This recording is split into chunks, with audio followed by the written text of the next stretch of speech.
जरा सोचिए, वो हवा जो हम सबको जीवन देती है, अगर अचानक से एकदम घोटू भट्टी में बदल जाए तो कैसा लगेगा। आज के इस एक्सप्लेनर में हम एक ऐसी ही भयानक और सिनेमैटिक वास्तविकता का सामना करने वाले हैं। एक अभूतपूर्व अत्यधिक गर्मी जो हमारे देश को पूरी तरह से अपनी गिरफ्त में ले रही है। लेकिन सुनिए, ये सिर्फ कोई आम मौसम का बदलाव नहीं है, ये एक क्रूसिबल है, एक ऐसी अग्नि परीक्षा जिससे होकर हमें अपने रेजिलियंस यानी अपने लचीलेपन और अस्तित्व को फिर से गढ़ना है। तो आइए हमारी बदलती जलवायु की इस बेहद शक्तिशाली और विचारोत्तेजक कहानी को समझना शुरू करते हैं। चलिए सीधे इस बात की गहराई में उतरते हैं। इस एक आंकड़े पर गौर कीजिएगा, 98। अगर आप पूरी दुनिया के 100 सबसे गर्म शहरों की लिस्ट निकालें तो उनमें से 98, जी हाँ 98 शहर इस वक्त हमारे भारत में हैं। ये कोई मामूली आंकड़ा नहीं है, ये एक बहुत बड़ी चेतावनी है। हम लिटरली दुनिया के सबसे बड़े हीट हॉटस्पॉट के ठीक बीचों बीच खड़े हैं। तो आगे बढ़ते हैं हमारे पहले हिस्से की तरफ, द बर्निंग रियलिटी यानी सुलगती हुई सच्चाई। ये कोई सामान्य बात नहीं बल्कि एक गहरा स्ट्रक्चरल क्राइसिस है जो हमारी बुनियाद को हिला रहा है। आंकड़े बिल्कुल साफ गवाही दे रहे हैं कि एक राष्ट्र के रूप में हम सीधे सूरज के प्रकोप के नीचे आ चुके हैं। 1901 के बाद से 2024 भारत का सबसे गर्म साल रहा है। हम उन इलाकों की बात कर रहे हैं जहां पारा 45 डिग्री से लेकर लगभग 50 डिग्री सेल्सियस तक पहुंच गया है। और जो बात सच में सबसे ज्यादा झकझोरने वाली है वो ये है कि भारत के 57% से भी ज्यादा जिले अब हीट प्रोन यानी गर्मी के प्रति संवेदनशील घोषित किए जा चुके हैं। मतलब ये आग अब सिर्फ रेगिस्तानों तक सीमित नहीं है, ये हर घर के दरवाजे तक पहुंच चुकी है। अब आते हैं भाग 2 पर, द इनविजिबल लिड यानी एक अदृश्य ढक्कन। आखिर ये हवा इतनी सफोकेटिंग क्यों लग रही है? इस हीट डोम का साइंस समझना बहुत जरूरी है।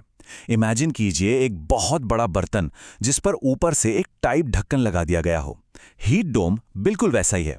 ये हवा के दबाव का एक ऐसा सिस्टम है जो गर्म हवा को ऊपर उठने ही नहीं देता। ये उस हवा को वापस नीचे की तरफ धकेलता है, उसे कंप्रेस करता है और उसे और भी ज्यादा गर्म कर देता है। ये एक फिजिकल ना बच पाने वाला ढक्कन है जो ठीक वही दबाव बना रहा है जहां हम और आप सांस लेते हैं।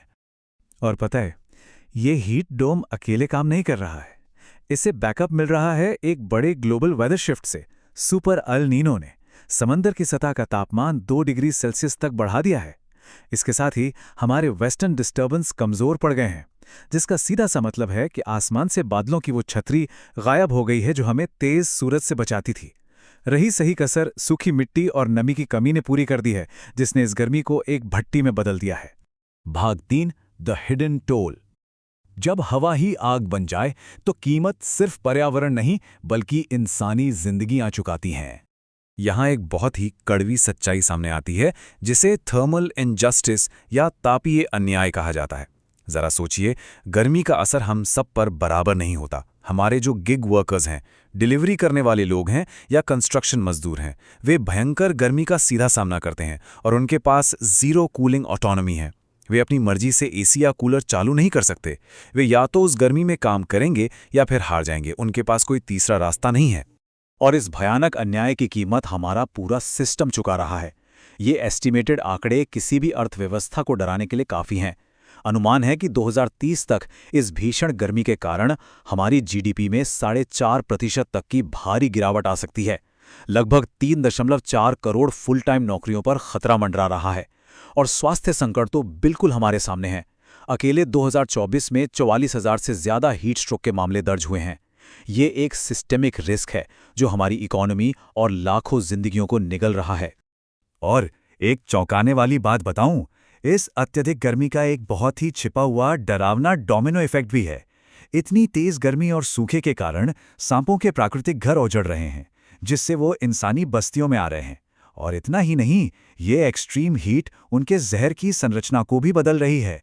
भारत में पहले ही हर साल 46,000 से 60,000 मौतें सिर्फ सांप काटने से होती हैं, और ये क्लाइमेट चेंज इस मूक संकट को और भी भयंकर बना रहा है। चलिए अब रुख करते हैं भाग 4 का, the night time grid crisis यानी रात में हाफती हुई हमारी बिजली व्यवस्था। दिन और रात की ऊर्जा सप्लाई के इस अंतर को समझना बहुत जरूरी है। दिन के समय जब एसी का इस्तेमाल बहुत ज़्यादा होता है तो हमारे पास 150 गीगावाट की सोलर पावर भी होती है जो ग्रिड को सहारा दे देती है। लेकिन रात में क्या होता है? एसी तो उमस की वजह से और तेज चलने लगते हैं, लेकिन सोलर पावर बिल्कुल जीरो हो जाती है और ठीक उसी वक्त कोयला संयंत्रों में ब्रेकडाउन शुरू हो जाता है। हमारी पावर ग्रिड लिटरली एक कमजोर दिल की तरह धड़कने लगती है। और इसी भयंकर दबाव का नतीजा है ये विशाल आंकड़ा 256 गीगावाट। हाल ही में हमारे देश ने इलेक्ट्रिसिटी डिमांड का ये रिकॉर्ड तोड़ स्तर छुआ है। रात के समय मांग इतनी ज्यादा बढ़ जाती है कि स्पॉट मार्केट में बिजली की कीमतें अपने एकदम अधिकतम सीमा तक पहुंच जाती हैं। तो सोचने वाली बात यह है कि रात में बिजली की ये कमी अचानक आती कहां से है। मेन रीजन है कोल प्लांट का ब्रेकडाउन। करीब 26 गीगावाट बिजली का प्रोडक्शन अचानक ठप हो गया। ऐसा क्यों? क्योंकि एक्सट्रीम हीट पावर प्लांट्स की मशीनों को तोड़ कर रख देती है, इक्विपमेंट फेल हो जाते हैं। विडंबना देखिए ना, ठीक उसी समय पावर प्लांट जवाब दे जाते हैं जब हमें खुद को ठंडा रखने के लिए उनकी सबसे ज्यादा जरूरत होती है। और अब हम आते हैं हमारे आखिरी और सबसे अहम भाग पर, सिस्टेमिक शिफ्ट्स और सर्वाइवल। कैसे इस अग्नि परीक्षा से पार पाया जा सकता है? इस सर्वाइवल की शुरुआत पर्सनल रेजिलियंस से ही होती है। हमें खुद को हाइड्रेटेड रखना होगा। खूब ओआरएस, पानी और नारियल पानी पीजिए। हमारे जो पारंपरिक देसी उपाय है ना, जैसे आम पन्ना और बेल का शरबत, ये शरीर को अंदर से ठंडा रखने में कमाल का काम करते हैं। आयुर्वेद में गिलोय का जूस और एप्पल साइडर विनेगर इलेक्ट्रोलाइट्स को बैलेंस करने में काफी मदद करते हैं। हल्के सूती कपड़े पहनना और बाहर जाते वक्त छाते का इस्तेमाल करना हमारी सबसे पहली ढाल है। लेकिन इस पूरी चर्चा का सबसे जरूरी पॉइंट यह है कि सिर्फ नींबू पानी या छाते के सहारे हम एक नए, कई ज्यादा गर्म भविष्य का सामना नहीं कर सकते। सच्चा रेजिलियंस तब आएगा जब हम केवल अस्थायी राहत वाली सोच से बाहर निकलेंगे। हमें अब एक मजबूत, लॉन्ग टर्म अडैप्टिव गवर्नेंस की तरफ कदम बढ़ाने होंगे।